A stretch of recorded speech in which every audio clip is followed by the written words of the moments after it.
안녕하십니까. 말씀이 힘이 있어 흥황하는 교회 신월중부교회 최양강 목사입니다.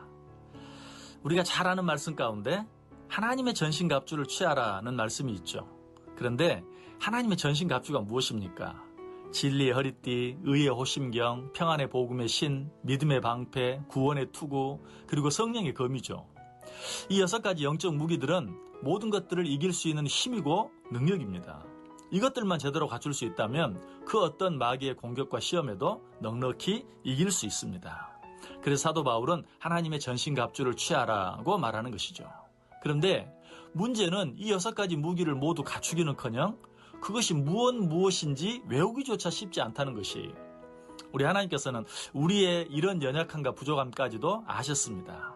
그래서 하나님께서는 사도 바울을 통해 이 6가지 무기를 요약해서 딱 한 가지로 말해줍니다.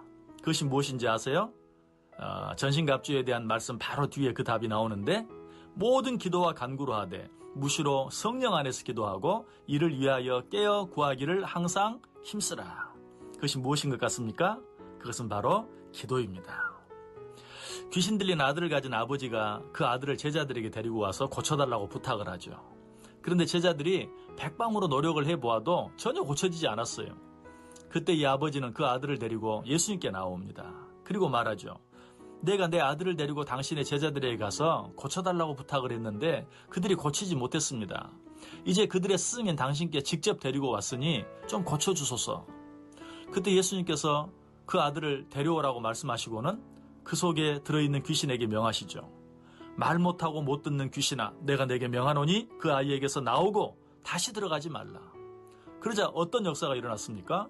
귀신이 소리를 지르며 그 아이로 하여금 심하게 경련을 일으키게 하면서 그 아이에게서 나갑니다. 이 모습을 본 제자들이 집에 돌아온 후에 예수님께 조용히 묻죠. 우리는 어찌하여 능히 그 귀신을 쫓아내지 못하였나이까? 그래서 예수님께서 뭐라고 대답하십니까? 기도 외에 다른 것으로는 이런 종류가 나갈 수 없느니라. 기도는 이처럼 강력한 것입니다. 기도는 모든 것을 가능하게 하는 힘이고 모든 문제를 해결하는 기적의 열쇠인 것입니다.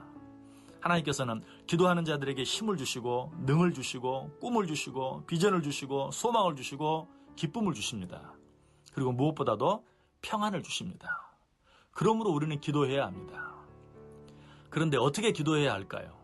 사도 바울은 친절하게 그 방법까지도 우리에게 잘 가르쳐 주는데, 제일 먼저 기도는 항상 해야 한다고 말합니다.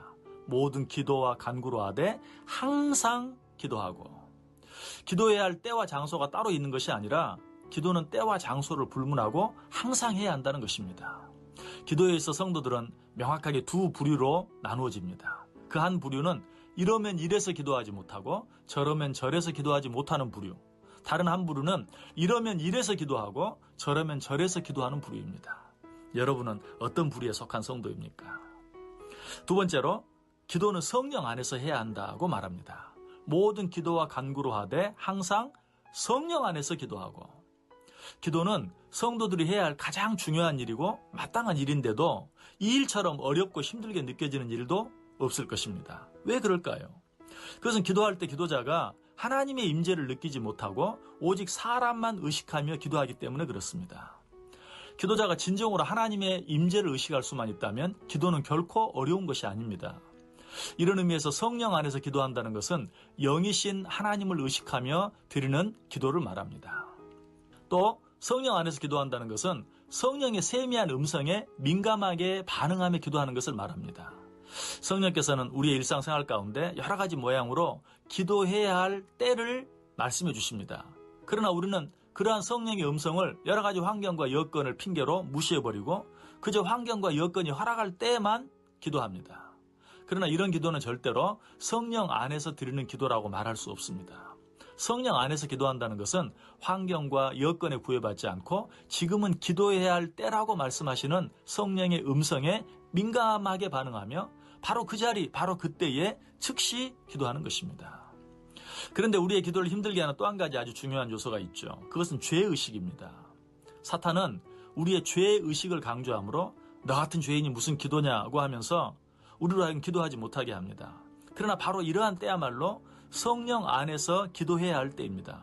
왜냐하면 성령께서는 바로 이러한 때 예수님께서 우리의 모든 죄를 대신 지시고 십자가에 달려 죽어주심으로 우리로 하여금 언제라도 하나님 앞에 담대하게 나아갈 수 있는 길을 열어놓으셨다고 말씀해 주시기 때문입니다.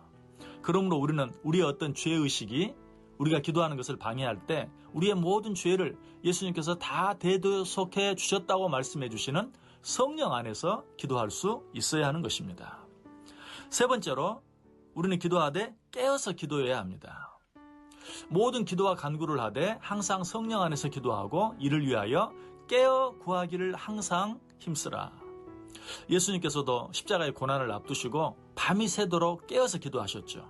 그리고 함께한 제자들에게도 깨어 기도하라고 당부하셨습니다. 그러나 깨어 기도하지 못한 제자들은 모두 시험에 들고 말았습니다. 특별히 깨어서 기도하지 못했던 베드로는 예수님을 3번이나 부인하는 자리에까지 이르고 말았습니다.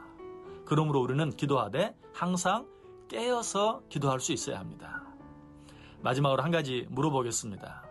여러분은 기도를 누리며 사십니까? 아니면 무거운 짐처럼 짊어지고 사십니까?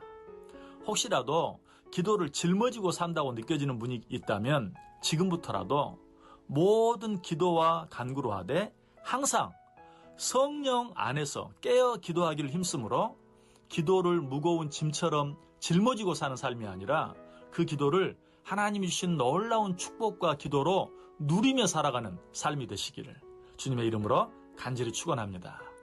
지금까지 말씀 힘이 있어 흥황하는 교회 신홀중부교회 최영강 목사였습니다.